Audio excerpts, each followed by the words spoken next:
जय श्री कृष्णा। चलिए आज की कहानी शुरू करते हैं। आज की कहानी है श्री गुरु नानक जी की कहानी।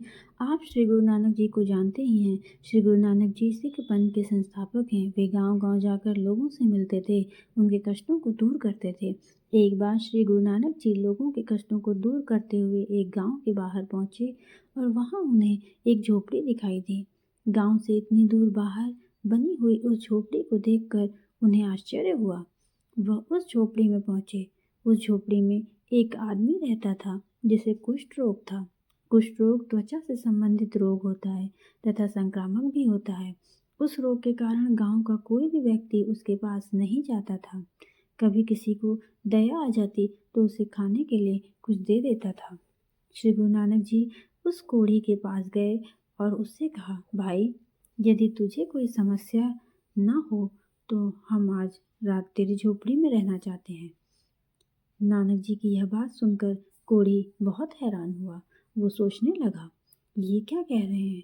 गांव के लोग जो मुझे जानते हैं वो भी मेरे पास नहीं आते, परंतु ये तो मुझे जानते भी नहीं हैं, तो मेरे घर में रहने के लिए कैसे आ सकते हैं? यह सब कोढ़ी मन ही मन सोच रहा था। वह अपने रोग से इतना दुखी था कि चाहकर भी कुछ ना बोल सका, केवल नानक जी को देखता ही रह गया। नानक जी के झोपड़ी में प्रवेश करते ही उस कोढ़ी के शरीर में धीरे धीरे परिवर्तन होने लगा। यह उस रोगी के ध्यान में आ रहा था, परंतु वह कुछ बोल नहीं पाया। गुरु नानक जी ने कोढ़ी की ओर हंस कर देखा। गुरु नानक जी के साथ उनका एक शिष्य भी था।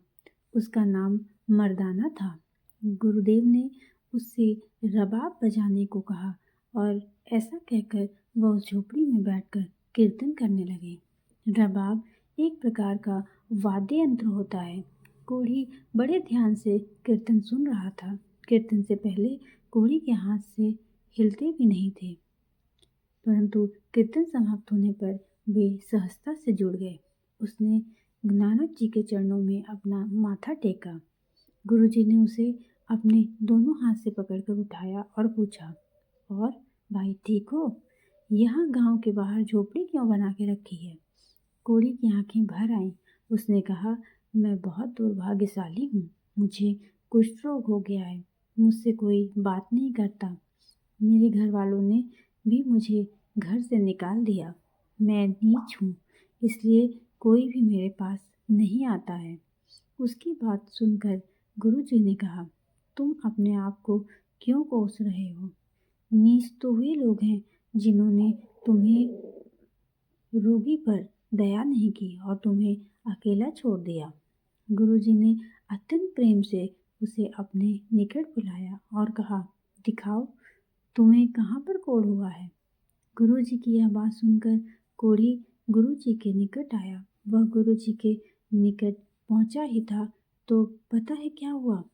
उस पर प्रभु की और गुरुजी की ऐसी कृपा हुई कि देखते ही देखते उसका कोढ़ समाप्त हो गया।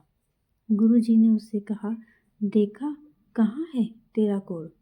कोढ़ी को विश्वास ही नहीं हो रहा था कि उसका कोढ़ अचानक कहाँ चला गया, कैसे समाप्त हो गया। गुरु नानक जी ने केवल अपने संकल्प से कोढ़ी का रोग ठीक कर दिया। यह सब गुरु नानक जी की कृपा से हुआ है। यह जानकर वह गुरु जी के चरणों में गिर पड़ा। गुरु जी ने उसे उठाया और अपने गले से लगा लिया। उन्होंने कहा, तुम्हारा यह रोग केवल प्रभु की कृपा से नष्ट हुआ है। अब तुम्हारा एक ही काम है कि सदैव प्रभु का नाम स्मरण किया करो। तुम रोगी थे, तब सभी ने तुम्हें दूर कर दिया था, परंतु तुम दूसरों के साथ ऐसा कभी मत करना। जिस प्रकार भगवान ने तुम्हारी सहायता की है, उसी प्रकार तुम अन्य रोगियों की सहायता जरूर करना।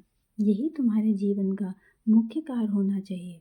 गुरु नानक जी की बात सुनकर वह आनंदित हो गया और उसने गुरु नानक जी के चरण पकड़कर उनकी कृतज्ञता व्यक्त की। इस तरह से हमारे संत कितने दयालु होते हैं। वे केवल उनके संकल्प से ही मानव का उद्धार कर सकते हैं। यह आपके ध्यान में आया ना?